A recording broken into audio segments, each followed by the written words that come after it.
Hello guys, this is Bijay Chaudhary. Welcome to my channel Numerically Pathshala. Today we discuss the new topic of class 10th physics and the topic is earthing. Now we discuss today the topic earthing and the way of wiring. Way of wiring means there are two types of wiring. One is tree system and another is ring system.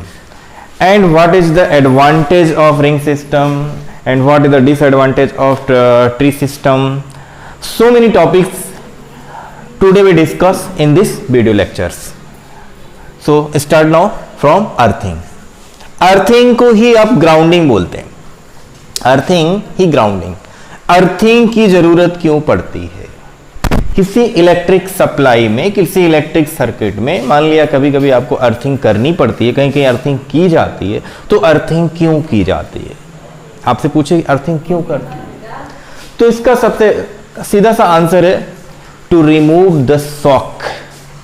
Shock को remove करने के लिए, shock को remove करने के लिए कभी कभी हमें इलेक्ट्रिक शॉक जो लगते हैं उसको रिमूव करने के लिए हम अर्थिंग करते हैं.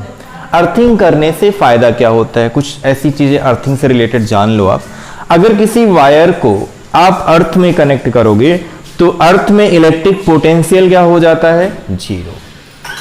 इलेक्ट्रिक पोटेंशियल जीरो हो जाता है. जीरो होने की वजह से अगर जैसे मान लो कि आपके घर में सप्लाई गई है और लाइव वायर, न्यूट्रल वायर, कहीं पर अगर शॉर्ट सर्किट हो रहा है, अगर कहीं पे शॉर्ट सर्किट हुआ और आपने अर्थिंग कर रखी है, बहुत जगह आप देखोगे अर्थिंग किया होता है, तो अगर आपने अर्थिंग कर रखी है तो जो शॉर्ट सर्किटिंग होती है वहां पर जो इलेक्ट्रिक करंट ह्यूज अमाउंट में हो जाती है, ज्यादा करंट हो जाती है, वो क्या होता है? अर्थ के थ्रू, अर्थिंग वायर के थ्रू अर्थ में चला जाता है. तो अर्थिंग इसलिए किया जाता है कि हम इलेक्ट्रिक शॉक से बच पाए. तो ये अर्थिंग या ग्राउंडिंग है क्या? The process of connecting metallic bodies of all the electric operators to earth by a wire of negligible resistance is called earthing. ये स्टेटमेंट लिख लें आप इसका. मतलब इसमें देखो एक आया नेग्लिजिबल रेजिस्टेंस. नेग्लिजिबल वायर जो आप यूज करेंगे, जो वायर यूज कर रहे हैं या जो पाइप यूज कर रहे हैं या जो प्लेट यूज कर रहे हैं, वायर और रॉड और प्लेट का क्या कॉन्सेप्ट है इसको भी समझ लो. तो अर्थिंग के दो टाइप्स होंगे, दो तरह से हम अर्थिंग कर पाएंगे. एक होगा रॉड अर्थिंग या इसको पाइप अर्थिंग भी बोलते हैं कहीं कहीं, या प्लेट अर्थिंग. क्या करना होता है? एक रॉड को, एक रॉड या तो होता है कि हम जो है पंप ले लेते हैं, हैंड पंप के पाइप में ले जाकर के वायर बांध देते हैं. आप देखोगे सॉकेट में जो है एक प्लग ऐसा होता है जो थोड़ा सा थिकर होता है, वो अर्थ के लिए यूज किया जाता है. तो वहां से वायर ले जाकर के हम क्या करते हैं? वहां बांध देते हैं. तो जब इलेक्ट्रिक शॉक या शॉर्ट सर्किट होता है, ह्यूज ज्यादा अमाउंट में इलेक्ट्रिक करंट फ्लो होने लगती है, तो वो उसके थ्रू अर्थ में चला जाता है, वहां पोटेंशियल जीरो हो जाता है. तो इलेक्ट्रिक शॉक से हम लोग बच जाते हैं. अच्छा, तो एक तो रॉड के थ्रू अर्थिंग कर सकते हैं, एक प्लेट के थ्रू. बड़ी बड़ी इंडस्ट्री में बहुत बड़े बड़े प्लांट्स जहां लगे होते हैं वहां पर ये प्लेट अर्थिंग की जाती है. अब ये प्लेट अर्थिंग भी वहीं की जाती है, वहां भी मॉइस्चर होना चाहिए, या तो कुछ पानी वगैरह रख दो, नहीं तो उसके ऊपर पानी डाल दें ताकि मॉइस्चर हो. मॉइस्चर होने से क्या होता है? ये रेजिस्टेंस उसका कम हो जाता है, नेग्लिजिबल हो जाता है. और रेजिस्टेंस अगर कम होगा तो अगर शॉर्ट सर्किट हो रहा है, शॉर्ट सर्किट के बाद जो करंट फ्लो होके जाएगी, अगर रेजिस्टेंस कम होगा तो स्मूथली वो मूव करके चली जाएगी. तो अर्थिंग का ये कॉन्सेप्ट है. अब देखो, ये नेग्लिजिबल रेजिस्टेंस भी समझ में आ गया होगा. अर्थिंग है क्या? क्या करता है? शॉक को रिमूव करता है. एक बार फिर से देखो, शॉक जो इलेक्ट्रिक शॉक लगता है उससे हमें बचाता है, सेफ रखता है. और कितने तरीके से अर्थिंग कर सकते हैं? एक तो है रॉड अर्थिंग कर सकते हैं, मतलब आप हैंड पंप के पाइप में ले जाकर के वायर बांध दें. अगर ऐसा कहीं शॉर्ट सर्किट होता है या बहुत ही ज़्यादा अमाउंट में करंट फ्लो होती है, हीट जनरेट होती है, मेल्ट होने लगता है, तो उस केस में क्या होगा? इस केस में इलेक्ट्रिक करंट आपकी अर्थ वायर के थ्रू कहाँ चली जाएगी? ग्राउंड में चली जाएगी, जिसकी वजह से आपका अप्लायंस सेफ रह जाएगा. इसीलिए अर्थिंग बहुत जरूरी है, अर्थिंग करना चाहिए.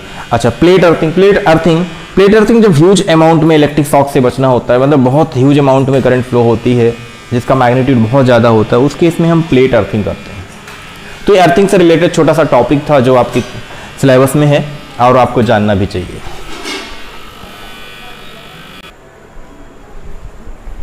तो देखिए, जो वायरिंग होती है, वायरिंग के दो तरीके होते हैं, एक तो ट्री सिस्टम होता है और एक रिंग सिस्टम होता है। रिंग सिस्टम ज्यादातर हमारे घरों में, ये मॉडर्न सिस्टम है, modern system of wiring, modern system of wiring, यही ज्यादा यूज हो रहा है। अब एक्सप्लेन करते हैं वन बाय वन कैसे, और इसका जो आप इसका अच्छा सा डायग्राम आप देख सकते हैं, ठीक है। अब देखिए, जैसे ये रफली मैंने आपको समझाने के लिए बनाया। अब यहाँ पर जैसे मान लो ट्री सिस्टम में क्या होता है, जैसे एक मेन बोर्ड हो जाएगा हमारा, मेन बोर्ड से सीधे क्या जाएगा, मेन बोर्ड से जैसे मान लो कि ये लाइव वायर हो गया और ये न्यूट्रल वायर जाएगा। कोई भी अप्लायंस हमें लगाना है, फॉर एग्जांपल एक एलईडी लगाना, लैंप लगाना, ऐसे होगी। और दूसरा, कोई भी अप्लायंस आपको यूज करना है, कोई भी अप्लायंस, मान लो फैन यूज कर रहे हैं, कोई भी अप्लायंस अगर आप यूज कर रहे हैं तो उसको सीधे आपको मेन बोर्ड से ले जाना पड़ेगा, सीधे मेन बोर्ड से ले जाना पड़ेगा। तो अगर ऐसा है, मेन बोर्ड से हम डायरेक्ट सप्लाई दे रहे हैं, इसका मतलब ये जो सिस्टम इस तरह से आता है वो ट्री सिस्टम के अंतर्गत आता है।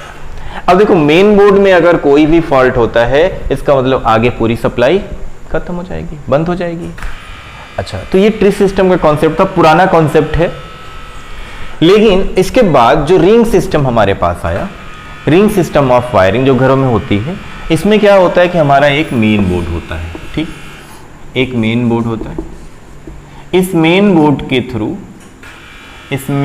के थ्रू सप्लाई जाती है, ये इस तरह से देखो, मेन बोर्ड के थ्रू सप्लाई जाती है हमारे डिफरेंट बोर्ड में। जैसे आपके घर में सप्लाई जो आती है बाहर पोल से जो सप्लाई आती है, आप देखते हो एक मेन बोर्ड लगता है, उस मेन बोर्ड के बाद आपके घर में हर एक कमरे में जो वायरिंग होती है, कुछ ऐसी वायरिंग होती है, उसके लिए अलग एक बोर्ड लगाया जाता है।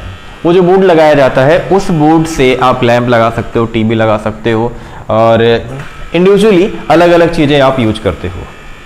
तो इस तरह से अगर मान लो कि एक रूम की सप्लाई अगर आपकी खराब हुई, तो मेन बोर्ड तो आपका ऑन रहेगा और पूरे घर की सप्लाई आपकी चलती रहेगी, है ना।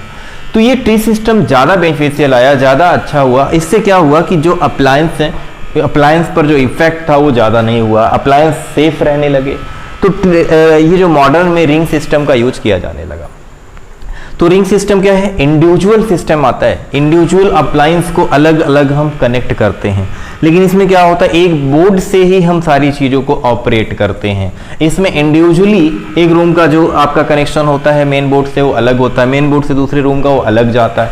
तो ये पूरा का पूरा जो सिस्टम आ जाता है, ये आप इस डायग्राम से समझ सकते हो, ये रिंग सिस्टम के अंदर आ जाता है।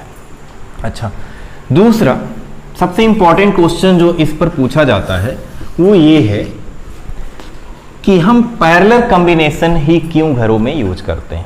Y we use parallel combination preferred for circuiting. तो प्रीफर सर्किटिंग के लिए, वायरिंग के लिए पैरेलल कॉम्बिनेशन क्यों होता है, दो ध्यान से समझो, इंटरेस्टिंग है, आप खुद वायरिंग कर सकते हैं इसके बाद। अब देखो, इसके बाद पैरेलल कॉम्बिनेशन यूज करने का रीजन क्या हुआ। पैरेलल कॉम्बिनेशन यूज करने का जो रीजन बनेगा, वो रीजन आप नोट कर लें। पहला रीजन, पहला पॉइंट, अप्लायंस के पास सबसे बड़ी बात पैरेलल कॉम्बिनेशन में, अप्लायंस के पास क्या होगा, पहला पॉइंट लिख लो। क्वेश्चन ये है, why we preferred parallel combination, parallel combination of wiring, ठीक। तो इसका पहला पॉइंट, पैरेलल कॉम्बिनेशन में जो पोटेंशियल होता है हर एक वायर में वो सेम होता है, हर एक अप्लायंस में। तो बिकॉज, पहला पॉइंट हो जाएगा, because the potential is same, the electric potential is same. आपको याद होगा जब मैंने पैरेलल कॉम्बिनेशन बताया था, मैंने बोला था तीनों रजिस्टर के लिए पोटेंशियल सेम होता है।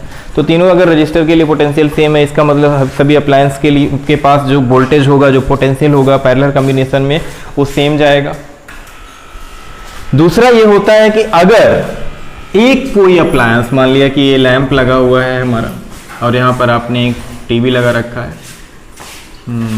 यहाँ पे टीवी लगा रखा है। अगर कहीं एक जगह फॉल्ट होता है, if any one fault is occurred, दूसरा पॉइंट लिख लो, if any one fault is occurred in the circuit then the others are unaffected, then the others are unaffected, बाकी सब अफेक्ट नहीं होंगे। ये भी तो एक रीजन है वो यूज करने का। दूसरा समझ में आया? पहला लिख लिया आपने, पहला है because the potential is same of each circuit. दूसरा आपने लिखा, दूसरा लिख लो ध्यान से। दूसरा क्या बताया मैंने? If one fault is occurred then one fault is occurred in a circuit then other appliance are unaffected. तीसरा लिख लो, तीसरा heat loss in the circuit, heat loss in the circuit is minimum, बहुत ही कम हीट लॉस होता है ring system में। तो ring system में हीट लॉस कम होगा, हीट लॉस कम होगा मतलब एनर्जी लॉस कम होगी, तो इसलिए रिंग सिस्टम ज्यादा बेनिफिशियल है as compare to tree system.